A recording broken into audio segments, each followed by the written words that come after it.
In this installment of the VIP Test Modeler 101 training series, we're going to be creating our first model. Now, the goal of this session is that by the end you will know how to create a new model in Test Modeler, the different building blocks available to construct models, and finally how to model an existing system or requirement. Inside Test Modeler, BPMN models are used to drive test creation and test execution. From a model created in Test Modeler, we can create test cases, test data, and associated test automation scripts.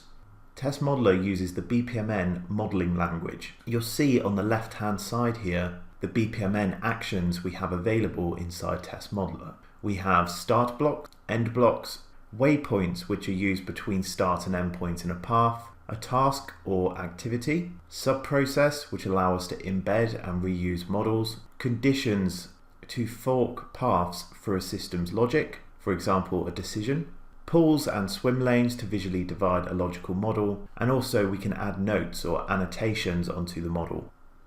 In this tutorial we're going to be modeling an authentication system, specifically focusing on the login page. We're going to be using the magento.nublue.co.uk URL to perform this testing. Now what we're going to be doing is we're going to create a model which represents 4 different logical scenarios. Firstly, when an user enters a valid username and valid password, the user should be authenticated. Secondly, if a user enters an invalid username and a valid password, the user should not be authenticated. If a user enters an invalid username and an invalid password, the user should not be authenticated.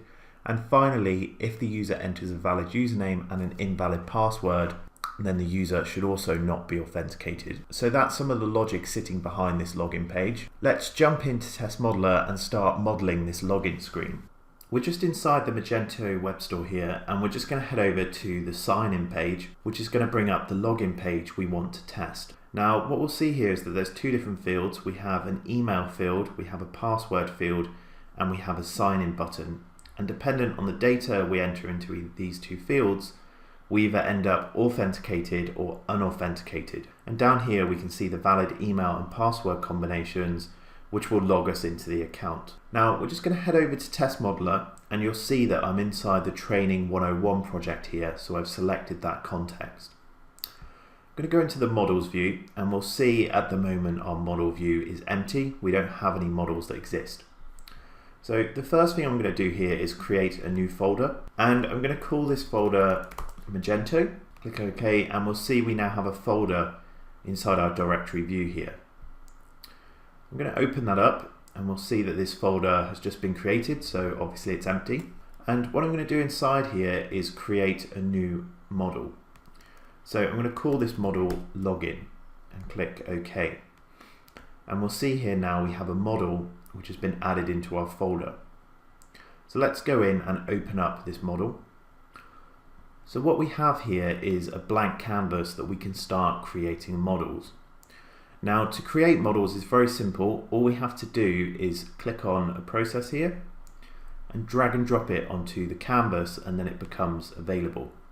Now in order to build a model, the first thing I think about are what are the start points into what I'm modeling and what are the end points. Now in terms of the start points of our login page, that's pretty simple. We just enter from the login page. So that's our starting point. In terms of the end states that we can end up in, I could go through my login screen and I could end up authenticated, or I could end up unauthenticated, which happens whenever I enter some invalid data.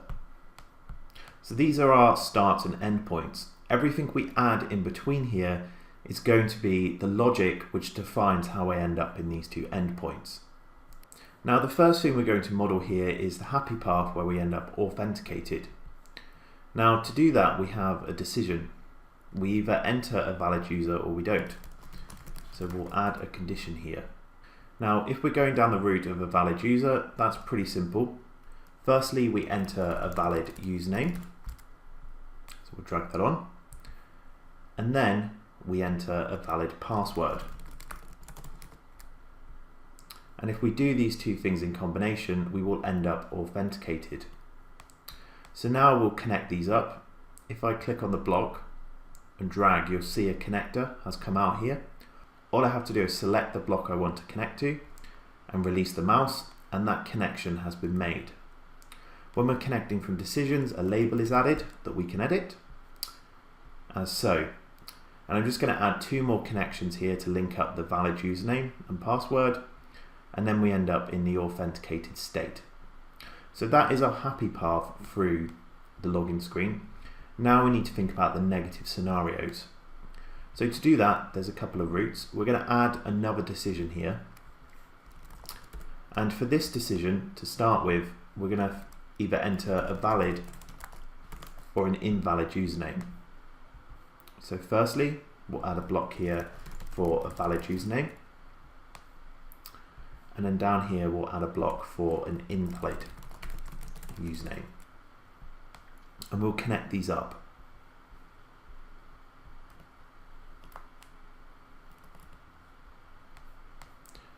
Now, if I enter a valid username, the only way I can end up unauthenticated is if I enter an invalid password. So we'll add that block in here and we'll connect that up, and then we will link it to the unauthenticated end state. Because if I go down this journey here, I will always end up unauthenticated. If I enter an invalid username, I can enter an invalid password and end up unauthenticated. But I could also enter a valid password, in which case I should in addition also end up unauthenticated. So this represents our model for the login page, and it has both the happy scenarios in here where I end up authenticated with a valid username and valid password, and the negative scenarios for leading to an unauthenticated state where I have some combination of either an invalid username or an invalid password. So what we're doing here when we're creating the model is we're thinking about the different scenarios and different states we can go through inside the application. And the end result is we get a logical model which represents the system or process under test. So now we can go in here and we can go into the home panel, we can click save, and this will save our model inside Test Modeler. So if I go back here and close this tab, go back into our model view and open that up, you'll see the model persists here. Thank you for watching this video. Any questions, please email james.walker@curiosity.software.